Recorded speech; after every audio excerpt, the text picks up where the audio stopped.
Swap is a game all about trying to play two entirely different modes in set intervals. You either start off with Puyo Puyo, a game all about making these chain reactions to deal huge damage, and Tetris, which is... well, it's Tetris. Do I even need to explain what that is? Both of these games have wildly different rules and mechanics, and what Swap does is that it puts these two modes together.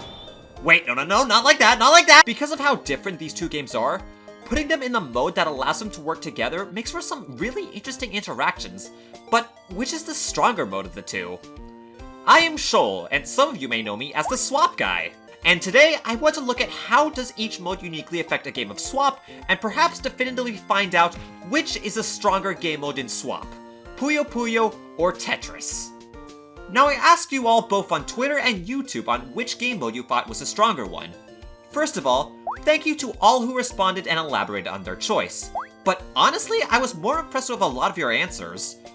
I was really surprised just how insightful a lot of your responses were, and a lot of your arguments were really similar to the ones that I'd make in this video, so good job, y'all. Anyway, the result is that a lot of you consider Puyo Puyo to be the better game mode. Is that really the case, though? Well, let's find out. In order to find out why many of you think this way, let's start by looking at what is Puyo Puyo's main strength in Swap, its damage output. The amount of garbage that Puyo can send is quite frankly Puyo's entire thing, man. I shouldn't even need to explain how it works, but just for the sake of it, chains get exponentially more powerful the larger they get, to quite frankly ludicrous degrees. If you're able to outchain your opponent, you're going to do an insane amount of damage to your opponent's board. Heck, a 7 chain on its own is able to entirely top out an opponent's Tetris board if it remains uncontested. So if you're able to substantially get a better chain than your opponent, you can sometimes just win the game on the spot right then and there. Even if you don't have a chain that instantly wins you the game, Puyo is still incredibly strong. If you have considerably more usable resources on your board than your opponent, you could just win the game on the spot, or at the very least hold them into a chokehold to take full control of the momentum of a match. Puyo's huge damage is also really helpful in Swap specifically, since I would say that Puyo is better equipped to take advantage of the Swap combo mechanic. See, the bonus that Swap combos apply is multiplicative. I think you could see where I'm going with this. If you could stack a Swap combo to coincide with the end of a chain, which is the strongest part, you're stacking a chain multiplier on top of a Swap combo multiplier for an absolutely absurd amount of damage. Puyo's raw damage potential pretty much outclasses anything that Tetris can really do. Honestly, with that information alone, you can make the argument that Puyo is the more impactful game mode in winning a Swap match. What's silly is this is how Puyo pretty much always functioned, and nothing really changes that here. If anything, Puyo is more well equipped to fire off more powerful chains in Swap than in most other modes. In normal Su matches, a Puyo player is usually fairly vulnerable to small chains burning their trigger and having it become inaccessible as a result. In Swap though, Puyo is actually a little more resilient to taking damage from harassment thanks to two things. Garbage blocking, which if you pop a group of Puyos, you will get your next piece without receiving any garbage at all, and the ability to stall and take the damage in Tetris, though keep this last point in mind for later. While harassments can still certainly work in Swap, it's a lot riskier and committal to go for one. You are just that little bit more likely to get that piece sequence needed for your chain if you're playing it safe. Additionally, I feel it should also be mentioned that if you set up your full chain before it swaps over to Tetris, it will do two things. The first is that it'll cause the game to drop all of your inputs because PP2's netcode is atrocious for Swap. And the second is that your chain will resolve and do damage in the background while everything else is going on. See, when you set off your chain, you're put into an inactionable state, unable to do anything until your chain fully resolves, so there's a sort of commitment that comes with setting off your chain. Having the chain go off while you're playing Tetris, however, effectively removes nearly all the time you'd normally have setting off your chain. All of this means that ideally you could spend the entirety of a Puyo Swap building your chain, and then setting it off just before Tetris, so that you make efficient use out of your time when you're in control. In this sense, Swap kind of encourages you to railroad yourself into a simple playstyle of building the strongest chain you can, and then setting it off when best appropriate. All in all, Puyo's strengths in Swap is basically just build big chain, opponent go kablooey, you win. From the perspective of which mode has more potential for strictly better damage numbers, then Puyo is by far the objectively stronger mode in Swap. So, there we have it. All you need to do to win all of your swap matches is learn how to chain big and overwhelm your opponents. It's just that simple. Except it really isn't. See, this ignores a lot of the intricate micro-interactions that can happen within a swap match, and while Puyo on its own ideally wants to forgo these just to build a strong chain, well, that's just the thing. It's only half of the modes in Swap. What Tetris lacks in raw damage potential, it makes up for in quite literally everything else. While Puyo is railroaded into a mostly linear game plan, Tetris excels at allowing you to play Swap quite flexibly and is fundamental to controlling the pace of a match. In fact, I can think of no better example of how Tetris does this than how Tetris receives garbage. You see, in Puyo, receiving garbage is almost always a detriment. Oftentimes, it blocks you off from the rest of your chain, and even when it doesn't, the garbage takes away from your board space that could have been used to build a stronger chain. There's even the fact that there's a little bit of hit lag for taking damage. Puyo garbage for the most part is obtrusive, and taking any damage on Puyo Swap really should only be used as a last desperate resort. Tetris, on the other hand, is almost built for taking damage. Since the garbage instantly comes up from underneath your board, all of your available resources that you built up are still accessible, and it doesn't really stop your momentum, at least until you get pinned at the very top of the board. You can also take a lot more damage on the Tetris side than on Puyo. For reference, a rock of damage from Puyo converts to only 4 lines on the Tetris side. Considering it takes a little more than 2 rocks to fully flood a Puyo board with garbage, while with Tetris it takes a full 5 rocks to fill all of its 20 lines. With how well geared Tetris is towards accepting garbage, and how awful Puyo is at dealing with it, you really should be taking a lot of your opponent's attacks in Tetris. Think of it like this. Taking damage in Puyo can lose you the round, but taking damage in Tetris will keep you in the game. Of course, you still do lose by taking too much garbage. That's not to say that you should accept every attack that comes your way without thinking. Generally, a swap match is decided based on the position of your Tetris board. If you're somewhat near the bottom of the board, you couldn't be in a better spot, but if you're very close to the top, you are losing and need to find your way back down to the bottom before it's too late. Tetris is the defensive backbone of Swap, and there's absolutely no way for Puyo to compete in that regard. Oh, but should I also mention that tanking garbage on Tetris is not only defensively viable, but also offensively viable too? You see, if you're lucky enough in Tetris, when you take damage from a large attack, you'll get a very clean garbage line that can set up for a free Tetris. Now here's a funny thing about Puyo chains. Smaller chains are fairly inconsequential, and barely do any damage to Tetris, but larger chains still send quite a few lines of Tetris garbage as one big attack. Do you see where I'm going with this? Most of the time when you receive garbage from the Puyo side, it comes out as clean garbage. This is actually a huge buff Tetris gets exclusively in Swap, as in the Puyo vs Tetris matchup, large chain damage from Puyo often comes out as messy garbage on Tetris. In Swap though, you don't have to worry about any of that. Should you choose to fully tank a strong Puyo chain in Tetris without cancelling, you may very well have some free extra resources to attack your opponent with, which your opponents so kindly sacrifice their resources to give to you. At least provided the chain doesn't outright end you. If you're starting on Puyo and if your opponent sent their chain early, you can even forgo trying to make an opener and just opt to use the clean garbage to immediately put pressure on your opponent faster than you'd otherwise be able to. All of this actually puts tanking Puyo garbage in Tetris into tiers of sorts depending on its length and power. The first is small chains, which don't really threaten your board at all. Then there's medium length chains that can be fairly beneficial to your offense, but somewhat threatening if you're higher up on the board. And finally, larger chains that are just purely dangerous. And let's not forget that while Tetris' overall damage output is nowhere near as overwhelming as Puyo, that's not to say it's insignificant. In fact, it still does good damage and can very much end games by itself fairly easily. In fact, Tetris actually does even more damage to Puyo in Swap than in the regular Puyo vs Tetris matchup.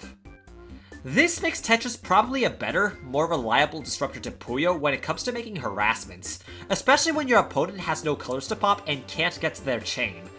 If your opponent does end up being blocked off by your Tetris attacks, you can simply follow up with Puyo to close out the game. In other words, sending damage from Tetris to Puyo is functionally very similar to sending them as harassments in Puyo, only that you're not spending any of your main chain resources. Not to mention, there's also one more aspect that makes Tetris incredible at controlling the pace of the game. It's speed and timing. Tetris damage is nearly instant once you clear a line, whereas you need to wait for a Puyo's chain to fully resolve for it to do damage. You can also make T-spins or any other sort of attack on the fly, and you can maintain a pretty good source of damage. You're very rarely defenseless unless you get overwhelmed thanks to Tetris' speed. Conversely, you can also take Tetris as slowly as you need to as well. If you do end up getting overwhelmed, Tetris is excellent at stalling before you take that final bit of damage. The pieces fall slower, you have a bigger board space to work with, and kicking your pieces off of a couple Minos can all help you stall out an entire swap timer until you reach Puyo, where you can potentially have a strong enough chain to bail you out of a bad situation. This slowness also allows you to pick and choose how you may want to attack Puyo. Take a look at this situation. I have a Tetris ready, my well is very low on the board, and it's about to swap over to Puyo. I have several options here. The first is, I can hard drop it to get some damage off immediately onto the opponent's board, and instantly disrupt the formation my opponent was planning to build in Puyo. This is especially helpful with all clear starts. The second is I can soft drop my eyepiece just after the swap happens, but I also get access to a swap combo if I can make a quick chain fast enough and pile up the pressure. The last option is to not soft drop it at all and delay it as much as possible, and the attack will only occur quite deep into Puyo's swap, where it may not only bury my opponent's trigger for their chain, but I can also build a rush chain and set up a strong combo with the additional time to potentially close out the game then and there. It's all very situational of how you want to approach each scenario and how your opponents react to them. But Tetris allows for these dynamic interactions to happen in the first place, and it's these dynamic interactions that make Swap what it is. Let's go back to the question of this video. Which is the stronger game mode in Swap? Throughout this video, I've painted the picture that Puyo Puyo is incredible for dealing damage, but is the more volatile and inflexible game of the two. But at the end of the day, the raw damage Puyo can do is very decisive in winning a match. That should definitely make it the better mode, no? Well, Tetris is slightly weaker damage-wise, but it is stronger in every other area. It's the defensive backbone of the mode, and it actively sets the pace of the match, either by supporting Puyo, by taking all the damage, or by disrupting the opponent. Puyo and Tetris have a symbiotic relationship in Swap, and each mode has a different role. Puyo Puyo is the mode where you decisively close out the game, or to drastically push or shift the momentum back in your favor with some big chains. Tetris is the mode that can more consistently keep you in the game, and can create opportunities to enable Puyo to close it out either through disruption or swap combos. These two games are stronger if they work together by dealing out all these unique interactions that can happen within this crazy mode. Without Tetris, Puyo would be far more vulnerable, and it would be much harder to get these strong chains off. Without Puyo, Tetris wouldn't be able to pull off these crazy all-or-nothing counterattacks. And that's the beauty of Swap at the end of the day, and what makes it so special as a mode. And that is all to say, ha! I tricked you all! You thought this was a video to determine which was the better mode in Swap, but in actuality this was just an excuse for me to nerd out about the dynamics of Swap because I'm the Swap guy, baby! However, if I were to pick a mode at the end of the day, I would say that a better Puyo player would have a better chance than a Tetris player, thanks to just that insane damage potential. In other words, the Tetris player is at a slight disadvantage. And with that, that's all I got for you. Thank you all so much for watching, and I'll catch you all in the next one. You thought I wasn't going to talk about 4-wide, didn't ya?